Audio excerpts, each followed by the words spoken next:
তুই আমার মা বাবাকে নিয়ে কথা বলার যোগ্য না। আমার প্রতি এই তোর বিশ্বাস, এই তোর ভালোবাসা?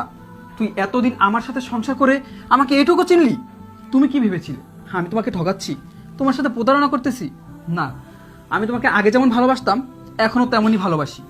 আমি যখন অফিস থেকে বাসায় আসি তখন আমি পুরো বাসা খুঁজেছি, কিন্তু তোমাকে কোথাও পাইনি। তারপর খুঁজতে খুঁজতে যখন বেডরুমে আসলাম, দেখো তুমি বেডরুমেও নেই, কিন্তু একটা চিঠি লেখা। তারপর চিঠি পড়তে গিয়েই আমি এই আয়নায় তোমাকে দেখেছি যে তুমি খাটের নিচে লুকিয়ে আছো। তারপর চিঠি পড়ার পর যা বুঝলাম, তুমি আমাকে পরীক্ষা করতেছো। আর তখনই আমি প্ল্যান করি যে আমিও তোমাকে পরীক্ষা করব। তাই আমি ওকে বাসায় ডেকেছি।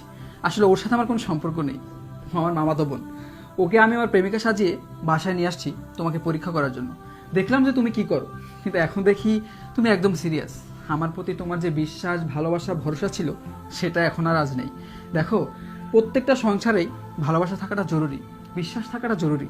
যে সংসারে বিশ্বাস, ভরসা এগুলো থাকে না, সে সংসার টিকে না। যে সংসারে সন্দেহ থাকে, সে সংসার কখনো সুখের হয় না। তুমি আমাকে সবসময় সন্দেহ করো। দেখো, সন্দেহ করাটা ঠিক না। সন্দেহ করলে সংসার হয় না। তুমি যদি এখন আমাকে এইভাবে সন্দেহ করতে থাকো, তাহলে দেখা যাবে দিন শেষে আমাদের সংসারটাও নষ্ট হয়ে যাবে। দেখো, আমি তোমাকে আগে যেমন ভালোবাসতাম এখনও তেমনই ভালোবাসি, তেমনই বিশ্বাস করি।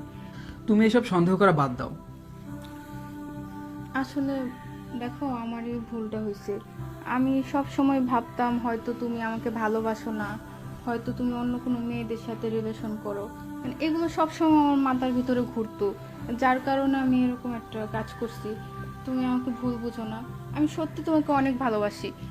আমার ভিতরে না সব সময় ভয় হয় আমি যদি তোমাকে হারিয়ে ফেলি। এই জন্য আর কি আমি তোমাকে এই পরীক্ষাটা করছি। তুমি আমাকে মাফ করে দাও, আমি আর কখনো এরকম কোনো কিছু করব না। ঠিক আছে, তুমি যেহেতু তোমার ভুল বুঝতে পেরেছো, সেখানে আমি আর কি বলবো। দেখো, আমি তোমাকে আগে যেমন ভালোবাসতাম এখনও তেমন ভালোবাসি, আর মৃত্যুর আগ পর্যন্ত আমি তোমাকে ভালোবাসবো। তুমি তো আমাদের বিয়ের পরে আমার ফ্যামিলির কাউকে দেখোনি, এই জন্য তুমি আপুকে চিনতে পারোনি। উনি আমার মামাতো বোন। আপু, দিকে আসো। আপু, আপনি আমাকে ভুল বুঝবেন না। আমি তো আপনাকে চিনি না, কখনো দেখিও নি, এই জন্য এরকম ব্যবহার করছি। আপু, আপনি আমাকে মাফ করে দেন। আর বোকার মেয়ে, তুমি কিছু মনে করিনি। সংসার জীবনে এমন হয়, কিন্তু সংসার জীবনে তুমি কখনো সন্দেহ করো না। হ্যাঁ, ঠিক আছে, চলো, আমি অনেক টায়ার্ড, ক্ষুধা লাগছে, ভাত দাও। আচ্ছা চলো আপু, আসেন।